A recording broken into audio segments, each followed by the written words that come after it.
Brutal Planet Magazine. Also known as Wednesday 13. Welcome to Brutal Planet Magazine. Welcome to Brutal Planet Magazine. Welcome to the video. Welcome to Brutal Planet Magazine. You're listening to Brutal Planet. Hey, what's up, everybody? CJ Pierce here from Toronto Pool, and you listen to Brutal Planet Media right here. Get yourself. Hey, I'm Steve from Within the Ruins, and this is Brutal Planet.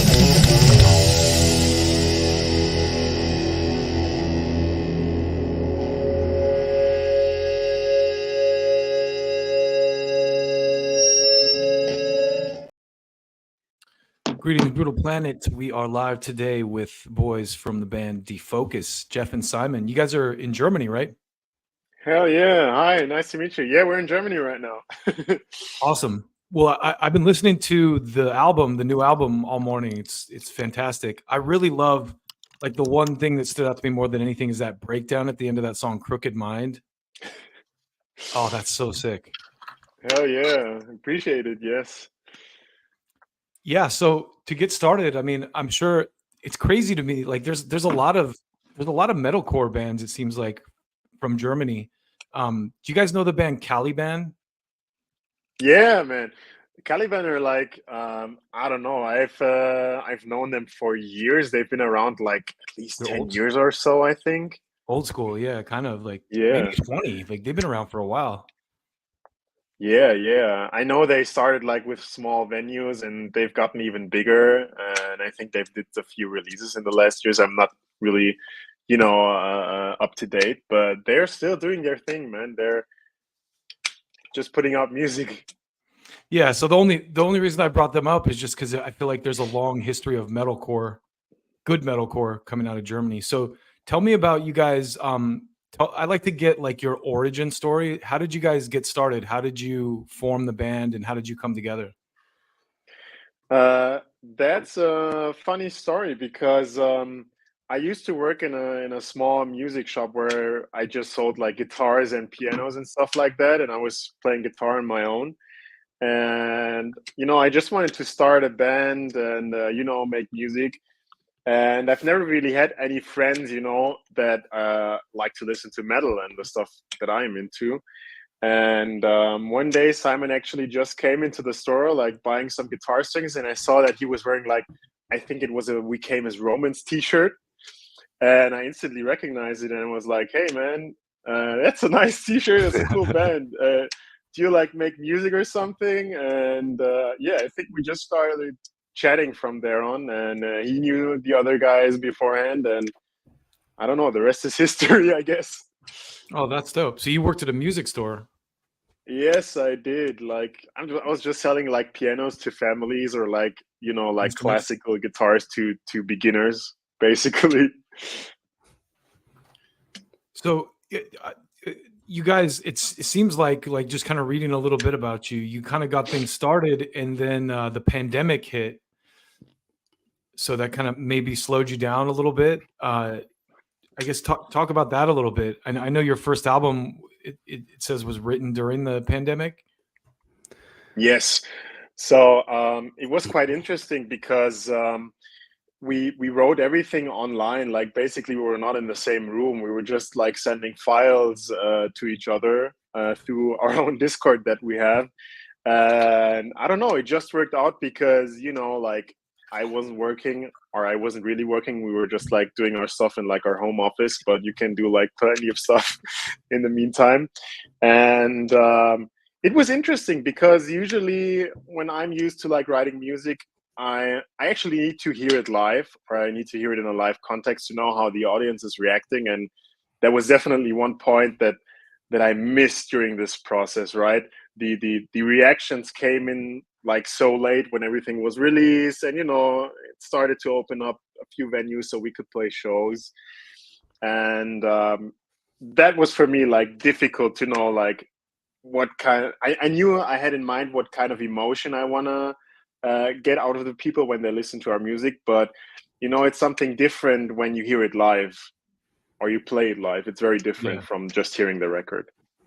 But to be honest, like after the process of the second album, I realized that it was a lot easier for the first one because everybody had the time to write music. Actually, now it was like everybody got their like regular job and stuff, and everybody had to do something otherwise. Like it was, you didn't find that much time for doing the music. Like that was at least one pro for the corona like writing sessions. But like as Jeff just said, it was a lot harder to not meet anybody and to just write everything online and not being able to stay in real touch, you know? Yeah, for music, I mean, the beauty of collaboration is that shared energy, right? Like when you can get into a room and like vibe on each other. So if you're Yeah, lacking that, it's exactly. probably tough. Yeah, it took some time to get used to that. I mean, when we wrote like our newest record, we basically got so used to it that we did it almost the same way, to be honest. I mean, we did meet up in person, and like we were talking to each other, playing our stuff, and we saw what worked and what didn't. But I think at least like 80% was like everyone in their own home, like just sending files again. But it did work. That's cool though. I mean, I feel like that's kind of the new normal too. It's like it's so hard to make a living as a musician that if wherever you can find the time, if you can do it that way and pull it off and put together. I mean, you guys obviously put together a great album that way. So Thank you, man. Thanks, man. Yeah.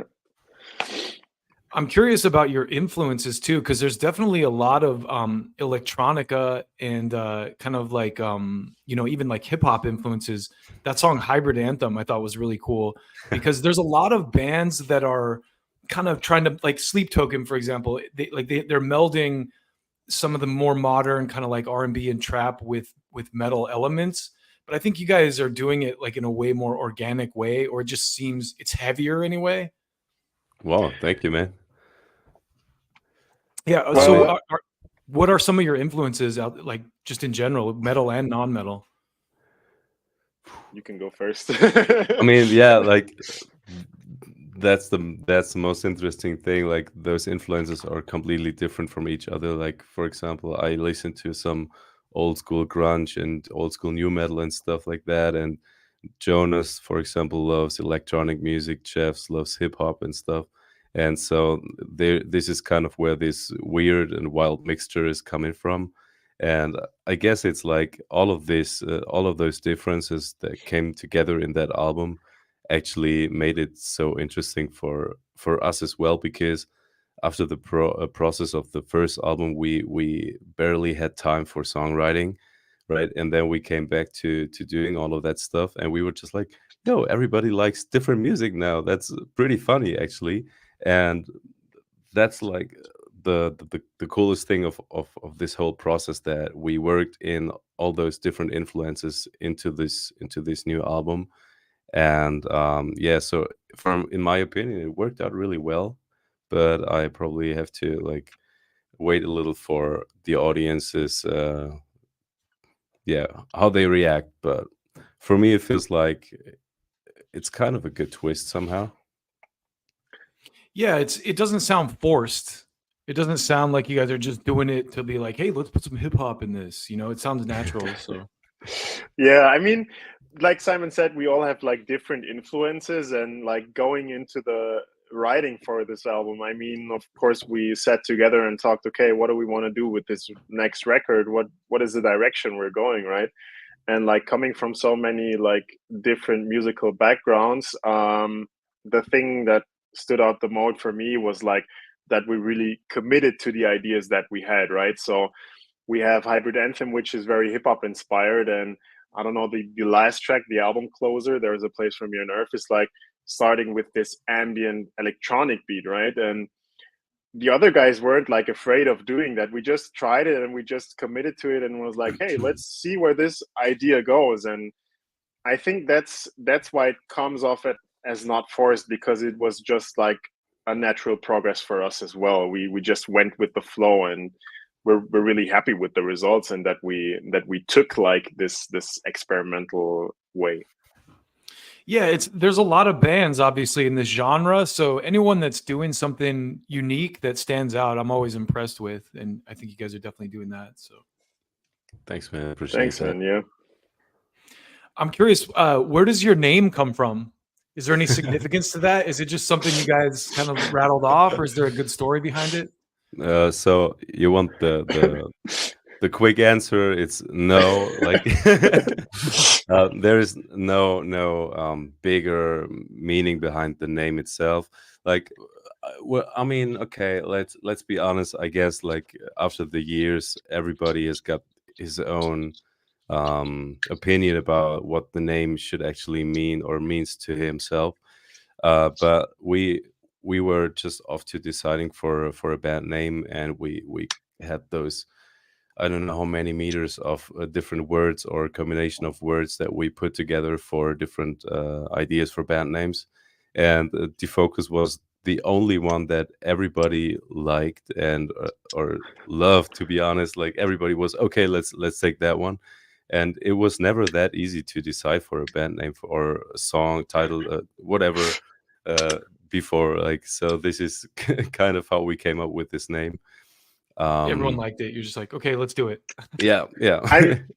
I mean, the criterias were very simple. We just wanted something like short and quick, something that you can remember easily, but is not already taken by some other band or some other artist. I don't know. And we just had this huge list, and this was the name that stood up the most to us, I think. Yeah. And we just went Yeah. with it. I talked to this band recently called Makes My Blood Dance. And the guy goes, he's so great. He's like, it's kind of a long, he's like, when I told my friend, he's like, that's kind of a long name. And I was like, well, Kiss was already taken. Yeah, man. I mean, it's simple as that, right? Yeah. I mean, it's it's tough. actually funny that you mention it, but that was one of the criteria, that it's not like not too long, but now so that you can actually read the name, right? And it's not like that small as a line. But now the logo is actually so blurred and distorted that you can't read it anyway, so it doesn't make any difference. Well, I mean, it is defocus, so I mean, it makes sense. Okay, in some Yeah, way, yeah. you're right. That you can't focus That's on exactly what we. That's exactly what we. That's meant with yeah, that, yeah. Yeah. I get it. People will get it. So the album is called "There Is a Place for Me on Earth." Is there any significant meaning behind that, or is there a similar thread to the songs that you guys wrote for this? So, in comparison to our band's name, there is definitely a higher meaning behind the title of this album. Yeah, so let's be honest, it was within the last month or even years that was something that really struck home with me, like this whole topic of finding a place in this crazy society, in this world that changes so freaking fast. And that was just something that I had to find a way to deal with it, and I just tried to put everything into music, especially with the lyrics. And so this is my way to kind of get into these topics and try to develop them and try to get further in life. And the first time I came up with this idea for this title, I was like super surprised that everybody like in the band was like, oh wow, yeah, let's go with that. Everybody liked it from scratch basically, and it really represents something truly deep for me, because this sentence actually made me cry so many times. And yeah, it's a very personal album in general, but I really like that everybody was just joining that idea that I had, and I guess everybody can also relate to that meaning behind that sentence and somehow.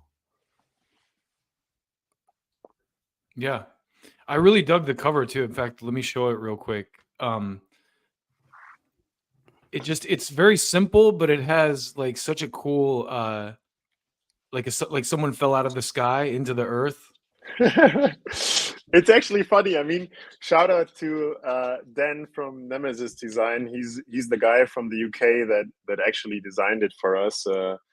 super cool guy to work with.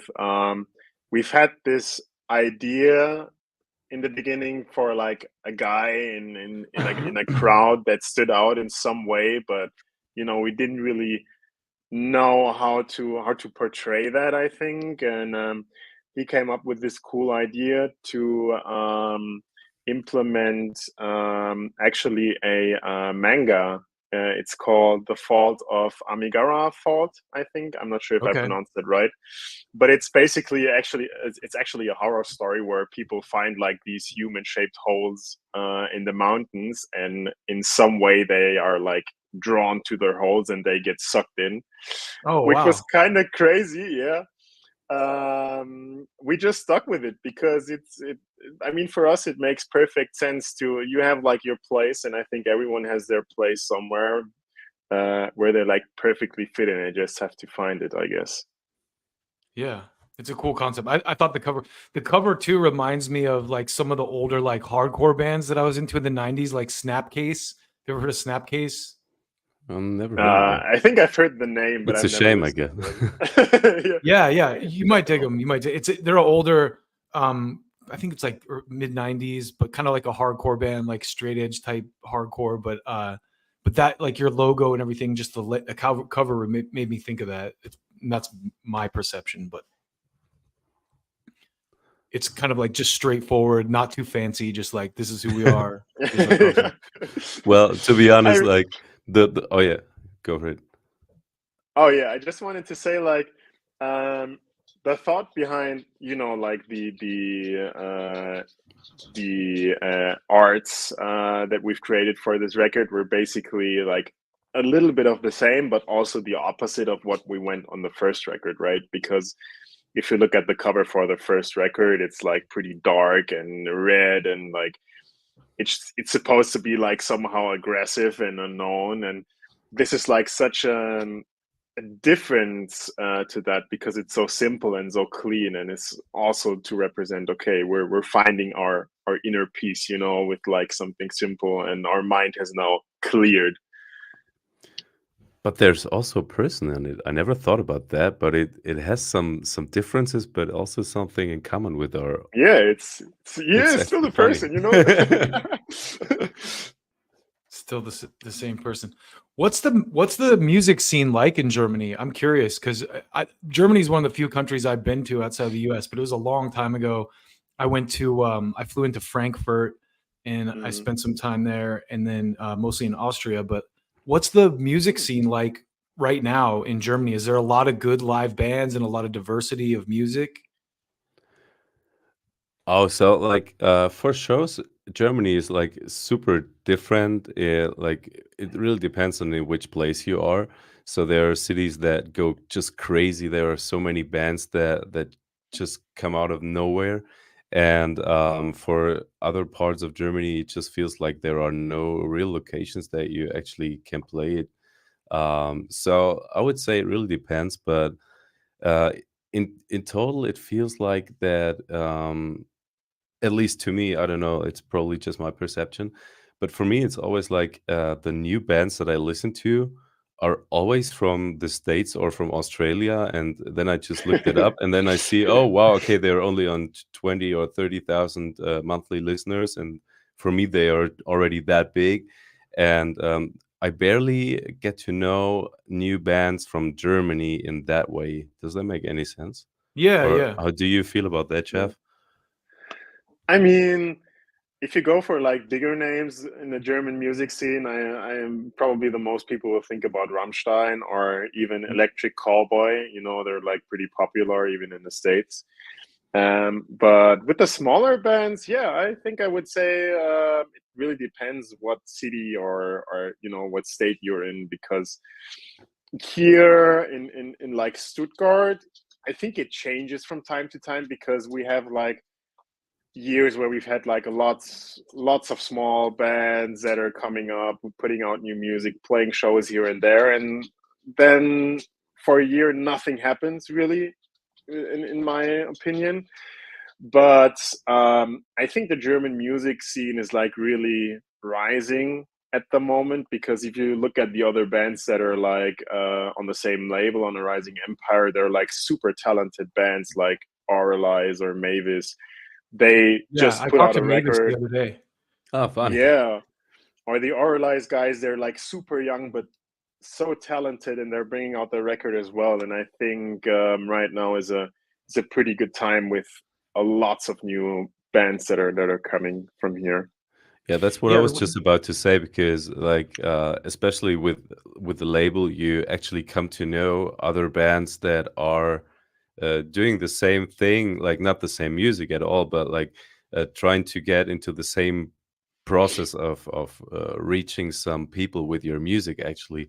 And this is for me at least one of the only parts where I really get to know new bands from Germany.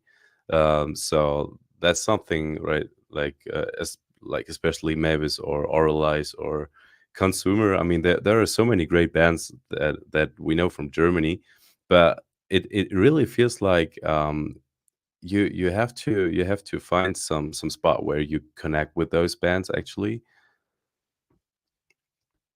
yeah. I was just curious because obviously we mostly focus on like heavier stuff. So, but I listen to all kinds of music. So I was just curious.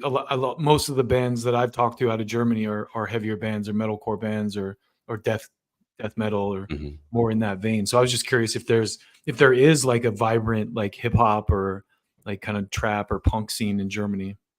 Oh yeah, there is actually. Yeah, I think actually a pretty huge hip hop scene in Germany. It's like, I think personally, it's mostly centered around Berlin or in the area of Berlin. I think, but German hip hop is super huge in Germany, super huge, and I mean that's where a few influences came from in the song Hybrid Anthem, with like these drill beats and everything. That's what like the artists in Germany use pretty yeah, a lot of times nowadays. And even the electronic scene is like also super big, like the Yeah. techno EDM scene is getting so big. I mean, most of the stuff is like kind of going on underground for like me at least, but you know that's also like a lot of people that listen to electronic music here. Germany was really kind of on the like first wave of electronic music with Kraftwerk, right? Like Kraftwerk is one of the Yeah, first electronic bands ever. iconic band. Yeah, yeah. I got to Yeah, see yeah, them. I have to see them live because they're like so iconic. Like even now, they're still playing shows. I mean, I got to see them. yeah. I Here it feels like because I live in LA and it's like there's so many different. It's such a vast city. Like Hollywood, there's always bands, but it's kind of like I don't know. There's parts of town where there's actually like real punk scenes, you know. And so I was just curious if you guys had kind of similar, but also it's crazy with the hip hop thing. How big? I mean, that's like a relatively new music, but the thing that I think is so cool about hip hop is the regional and like international stuff. Because originally, it came out of New York, but then here in the States, it's like you have different sounds based on region. So it's like the South hip Mhm. hop is way different than like the Mm. West Coast Mhm. or the East Coast, and then you have stuff coming out of the Pacific Northwest. So I've heard German artists and French artists that are doing absolutely cool shit in that genre too.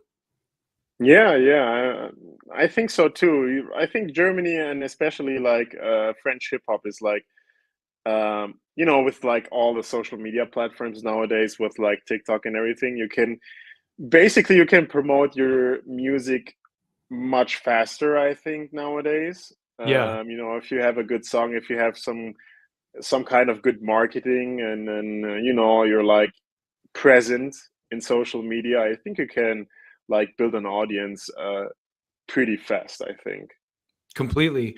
That's one of the cool things about the music industry right now is it's kind of like there's a lot more bands, but it's a lot if you have really good stuff, it's a lot easier for you as a band to record it. The technology is much cheaper to record it and then to distribute it online. Hits come out of bedrooms now. Yeah, yeah. Yeah, I mean, it somehow just shifted to like everybody can make music. You just need a 200 euro laptop, whatever, and you can start from there. but you definitely need to get out of this, like the whole, like the swamp where everybody is, because like especially look at Spotify. You can put the best songs into Spotify and nobody will ever listen to it just because you can't get them into playlists or whatever. So the whole Yeah, business has kind of shifted. And so yeah, it kind of feels like it's more equal, but like everybody can make music, but it's not as equal as that. Like you cannot reach that many people as other people can do with the same quality of music. sure. Yeah, it's like a I compared it to like a fire hose, because even for me, it's like when I was a kid, it was like if I wanted to find out about new metal bands, I'd watch Headbangers Ball, and now it's like there's nothing like that. Like you sift through Yeah. Spotify and find stuff, and then even that, it's like how much of that is the labels kind of like pushing their artists onto playlists and stuff. Yeah. How much of that is like, influencers or whatever getting paid to like pipe certain songs by the labels. Yeah, I guess that's a huge part of the whole music business nowadays. Yeah. And the other thing is it's like streaming revenue is god awful. So you can't really, it's like, unless you're like Taylor Swift, you're not going to make a living off of Yeah, pretty much. I mean, streaming. streaming, you have to make like really big numbers in order to get something back to you, like just from streams alone. I think almost everyone else like in the industry that's not like Taylor Swift has to, depend on like shows and merchandise and stuff like that. But yeah, that's the way it goes now. I also have to be like honest that you have to really adapt to that in Yeah. in a certain way, Yeah. because then of course it's hard for you to make it. Like I think what I noticed a few years ago is that, like, for example, if you come from like the hip hop background and you're like releasing like songs, I think hip hop artists are releasing much more frequently music, right? I think for Mhm. like bands, they put so much work into one song or into like one record for a year or I don't know, maybe longer, and then just put it out, and all the work is in those songs, but like the attention span of the people is like pretty short at the moment. Yeah. So it's really more about quantity, I feel sometimes. But I guess it's yeah, it makes sense nowadays. Yeah. I mean, then on the other hand, though, a couple was like a year ago when Tool put out their new record, all those songs are like, they have their songs that are like 20 minutes long, and it was like top the charts like pretty Yeah, yeah, quick. So Yeah, I mean, yeah. if you established yourself as a band, much easier. it's much easier, obviously, to put out 20-minute records. But like for us as a band, you just have to be like you. I always say you just shouldn't be stupid. Like you can write 20-minute songs, but obviously you probably shouldn't pick them as singles, right? So because you probably won't get that as a pick for playlists, for example. I mean, there are some things that you might think of when writing songs, but that's actually not the way that we wrote our songs. We kind of got used to writing them the way we wanted.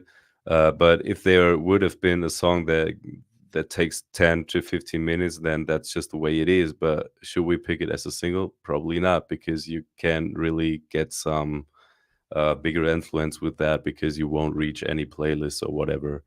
Yeah. It's also so much harder to produce like metal and rock music than it is hip hop. Like, I mean, I've Yeah. done production work. It's like you throw down a drum loop and a vocal track and maybe like some keys or some pads or something, and you're done. Whereas with Yeah, with a yeah, with a metal mix, you've got like 18 drums, like maybe two kick mics or whatever. You know what I mean? It's like you got Yeah. to mix all that and make the guitars fit and the bass fit, and it's like it's a whole different process. Yeah. Yeah. yeah. That's true. But I think the most important thing in all that is like just have fun. I Totally. think even if it takes like a little bit more time to like get your drums mixed or get your recording set up right. I mean, we do it for fun.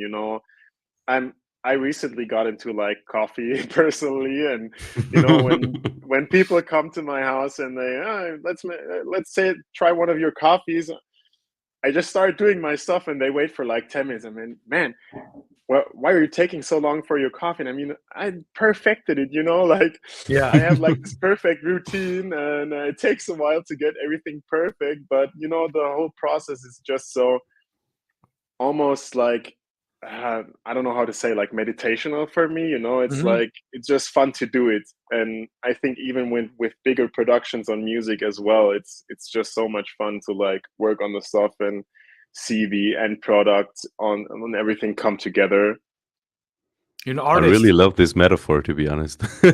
Yeah, I was gonna say, let's talk about coffee because I'm the same way. I literally buy like Colombian beans. I grind them myself, Hell yeah. and I Oh wow. used to do I was doing oat milk for a while, and then I realized how poisonous that shit is. It has all these Oh, really? like seed oils and like garbage in it. So now I do honey and whole cream. And it's so Oh, like when most of the time I'll drink it black, but like when I want to treat myself, I put like whole cream and some honey. It's like the best thing ever. Anyway, So hell if you yeah. ever come to Germany, we're definitely gonna have some coffee at Jeff's. absolutely, Yeah, absolutely. you can come to my place, but you know, take some time with you. I need like half an hour to finish everything. That's fine. Good things come to those who wait, you know. And on that note too, like with the hip hop conversation, it's like when I really think about it, a lot of my favorite hip hop artists are the guys who take their time with stuff that aren't putting out a new track like like Kendrick. You know, like Yeah. Kendrick will drop an album like every couple of years, but it's something that he spent a lot of time like really thinking through like every sample and every lyric. And whereas like some of these newer cats will just like, here's the song I made 5 minutes ago and Yeah. throw it out. So Yeah, I think you can also like really hear it. I think yeah, I've seen an interview from Tyler the Creator, I think a few weeks ago, and love him. he said like, why do you release so much music in like the shortest amount of time? Like he still promoted his record 1 year after it came out and was like still playing shows, you know, getting like the most out of the product you just created. Mhm. Yeah. To That guy's stand such a behind what you actually worked on, right? yeah, and that guy also has made other rappers famous. Like he's Yeah, like a Mhm. mogul. You know, yeah, man. they just did that Camp Flognaw show in LA a couple of months ago, and this girl was telling me this is like a total off the subject thing, but she's like, Tyler the Creator came out on stage and he's like, let me tell you guys something. He's like, sometimes he's like, in life, the way I got successful is I'm an asshole. He's like, I tell people I'm the shit, and if you don't like it, get the fuck out of here. He's like, and that's why I'm successful. And I was like, oh, that's cool. Like, he's like, sometimes in life you just have to be an asshole. Yeah, yeah, yeah. I Well, mean, might be yeah, true so somehow. there might be some truth to it, right? You know, you Yeah, want to reach your goals. and I think the overarching point he was making is that he's very picky about his music and who he works with and all that kind of stuff. He's like, I don't play with no dumb stuff, you know. Yeah, yeah, you're. That's what I really appreciate with him, because he's like, if every time I listen to one of his records, and you know, I take my time to listen to them, like I go out for a walk with my dog and I put on my headphones to like fully get immersed to the music. Every time I discover something new, because there's like so many layers, I think, to his Yeah, music, and Yeah. you notice like some keys that you didn't notice were there on the first time, but you notice them now, and it's like, yeah, it goes so much deeper if you also take your time to listen to Yeah. what the artist envisioned. that's good And production. exactly the same thing also goes for the album thing, like, right, for example, with Kendrick, you really can hear that he thinks a lot of the songs and the way he structures albums and stuff. And this is also something important for me, because I really love to just listen to the album from front to back. And but I know that so many people nowadays don't do that and just listen to probably even only 15 seconds of the whole song. Come on. Like yeah, for me it's somehow I just love to worship the art behind the whole thing. It's probably just because we make music ourselves, so you kind of know the whole struggle and the everything that you have to deal with. But yeah, that's just something I really appreciate about musicians like Kendrick or yeah.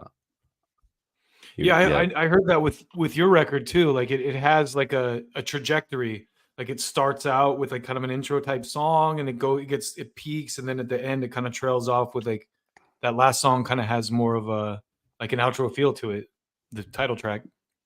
Yeah, exactly.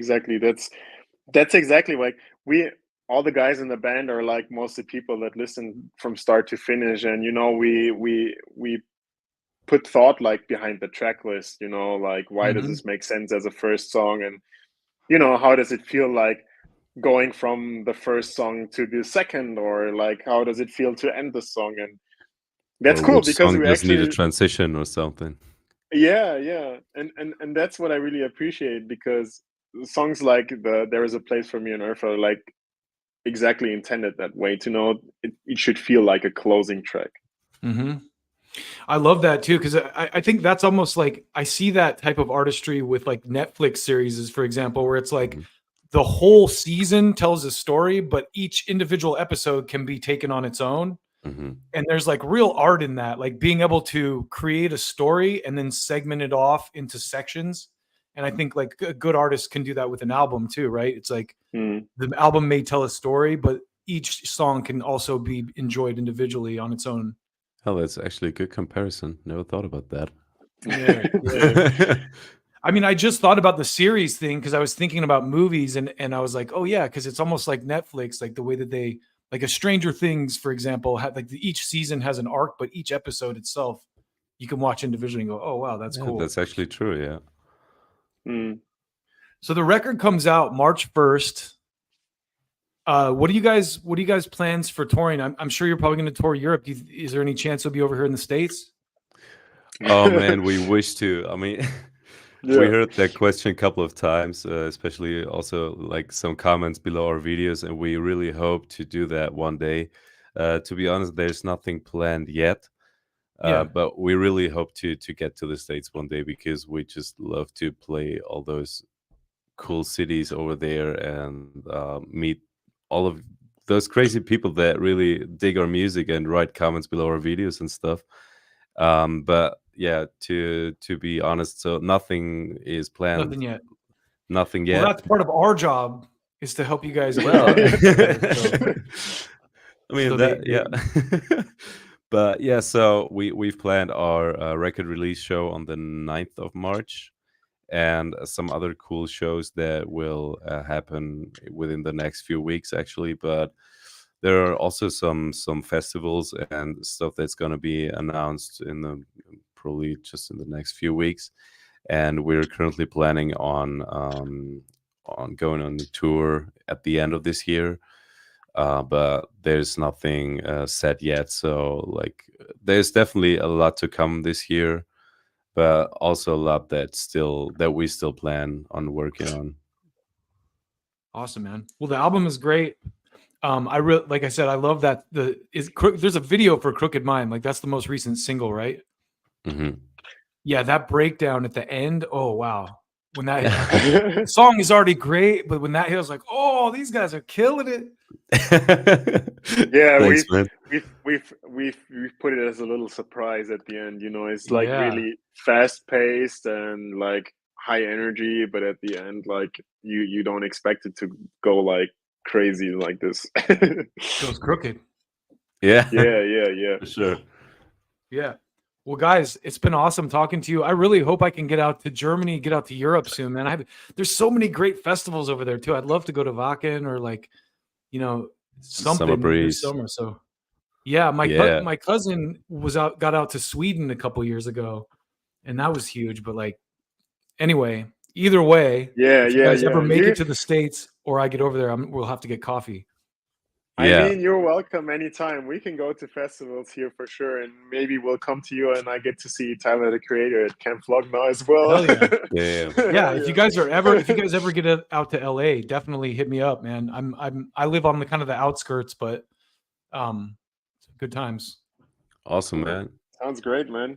Thank you guys so much for taking the time today. Everybody get out and listen to the single Crooked Mind by Defocus, and the record comes out March 1st. Stream it. get these guys over here to the States. Hell yeah. There's also another single coming up right before the album release. It's called Don't Let It Hurt Me. We've just teased it yesterday, I think, and make sure to check that one out as well, because we traveled from Germany to Iceland just to shoot the music video. So I'm pretty proud of that. All the way to Iceland, man. Well, guys, thanks again. Please come back through too and talk to me again when you got new stuff or a new tour to announce or anything, man. Always, the door's always open. Thanks, man. Thank you, man. Appreciate it. Take care, man. Take care, you guys. Have a good one. Peace. All right, everybody. That was Defocus, German metalcore band. I cannot say enough good things about that breakdown at the end of Crooked Mind. And the record comes out March 1st. So thank you for tuning in. Tomorrow we got Jeff Fab, the drummer of Black Label Society. That should be a great one. And we got some more stuff in the pipeline. So thank you for coming through, and thank you for checking everything out. And we will see you soon. Keep it brutal.